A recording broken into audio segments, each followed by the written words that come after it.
श्री अंगद जी।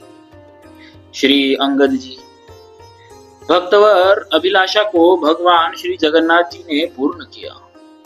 आपके पास अमूल्य हीरा था, उसे सभी राजाओं ने मिलकर मांगा और हीरा हड़पने के सभी हथकंडे, साम दाम भय और भेद आदि उपाय किए, परंतु भक्त अंगद अपने विचार के कच्चे नहीं पक्के थे। उन्होंने हीरा नहीं दिया। एक बार राजा ने उन्हें संकट में डालकर उनसे हीरा लेना चाहा, तब उन्होंने हीरे को यह कहकर जल में डाल दिया कि हे प्रभु, यह हीरा आपकी वस्तु है, इसे स्वीकार कीजिए। पुरुषोत्तम प्रभु ने 700 कोस से अपना लंबा हाथ फैलाकर उसे ले लिया और श्री अंग में धारण कर लिया। इस प्रकार भक्त के मनोरथ को प्रभु ने पूर्ण किया। अंगद जी का अपनी स्त्री की भक्ति से प्रभावित हो भक्त बनना तथा उन्हें अमूल्य नग हीरे की प्राप्ति।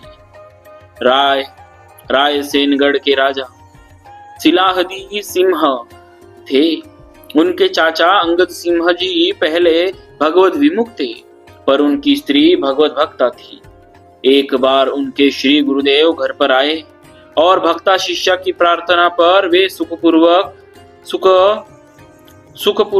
स्वरूप भगवान श्री कृष्ण की कथा कहने लगे। इसी बीच अंगद जी आ गए और फटकारते हुए श्री गुरु जी से बोले, स्त्री जाति के साथ यहाँ क्या कर रहे हो? इतना सुनते ही श्री गुरुदेव वहां से उठकर चले गए। श्री अंगद जी की स्त्री ने अपने गुरुदेव के अपमान से दुखित होकर अन्न जल का परित्याग कर दिया।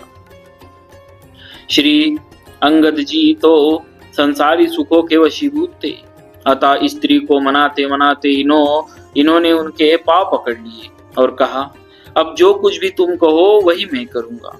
उस समय मेरी बुद्धि नष्ट हो गई थी, अतः अनुचित शब्द मुंह से निकल गए।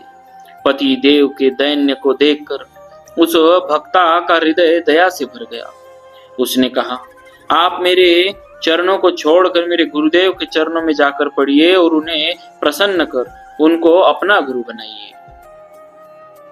अपनी पत्नी की यह बात सुनकर अंगद जी श्री गुरुदेव जी के पास गए और बड़े प्रेम के साथ उन्हें घर लिवा लाए।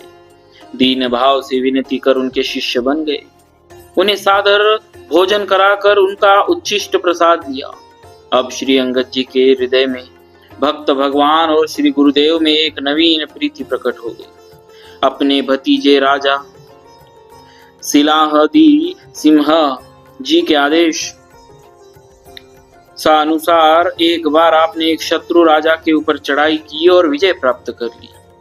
राजभवन की लूट में आपको राजा की टोपी मिल गई, जिसमें 100 नग जड़े हुए थे। उसमें से एक नग सबसे मूल्यवान था। टोपी के 99 नगों को बेच कर आपने संत भगवंत की सेवा कर दी, और एक नग जो सबसे बड़ा और कीमती था उसे आपने अपनी पगड़ी की लपेट में रख लिया और मन में निश्चय किया कि मैं इसे श्री जगन्नाथ जी को अर्पण करूंगा। हीरे की प्राप्ति के लिए भक्त अंगद को विष देना, किंतु विष का निष्प्रभावी होना। फौजी सिपाहियों में कानाफूसी होते होते नगों से जड़ी हुई उस टोपी की बात राजा सिलाहदी सिंह ने सुन ली। राजा ने लोगों से कहा कि चाचा जी आप यदि उस हीरे को दे दे तो 99 हीरे हम माफ कर देंगे। लोगों ने आकर इन्हें खूब समझाया बुझाया, अनेक युक्तियां की, परंतु इन्होंने किसी भी की नहीं मानी। तब श्री अंगद सिंह जी की एक बहन जो इनके यहाँ रसोई बनाया करती थी, राजा ने उसके पैर छूकर एवं लोभ लालच देकर भेद नीति से उससे कहा कि तुम अंगद सिंह को विष देकर मार डालो, फिर मैं तुम्हें बहुत सा धन और धरती दूंगा। उसने राजा की बात मानी, विष घोलकर भोजन में मिला दिया और भगवान का भोग भी लगा दिया। फिर बुलाकर कहा कि आओ भोजन करो। थाली परोसकर उनके सामने रख दी। श्री अंगद सिंह जी की बहन की एक लड़की थी। ये जब भोजन करते थे तो श्री राधा जी की सखी मानकर उसे भी साथ बिठा लेता थी। अपनी लड़की को बचाने के लिए उसने उसे कहीं किसी के घर छिपा दिया था। ये उसके बिना भोजन नहीं कर रहे थे। अपनी लड़की में अपने भाई का ऐसा अपार प्रेम देखकर उसके मन में भातृ प्रेम उमड़ आया। भाई की मृत्यु से डर कर रोने लगी। गले से लगकर रोते रोते उसने सब बात कह दी। अब तुम इसे मत खाओ। ऐसा कहकर वह विष मिले भोजन की थाली को लेकर जाने लगी। यह देखकर श्री अंगद जी ने कहा, तूने विष मिले सामान का भगवान को भोग लगा दिया और अब हमें खाने से रोकती है। ऐसा कहकर उन्होंने उसे ढकेल कर बाहर निकाल दिया और भगवत इच्छा बलवती मानकर पुनः किवाड़ बंद कर सब प्रसाद पाकर लेट गए। आपके ऊपर विष का कुछ भी प्रभाव नहीं। प्रसाद प्रेम से आपके मुख पर नई चमक आ गई, परंतु आपके मन में इस बात का असह्य कष्ट बना हुआ था कि विष मिश्रित पदार्थ भगवान को भोग लग गया। ऐसे थे हमारे श्री अंगद जी महाराज।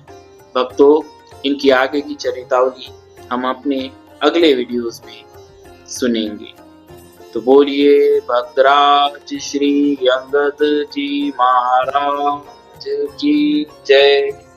भक्तवत्सल भगवान की जय।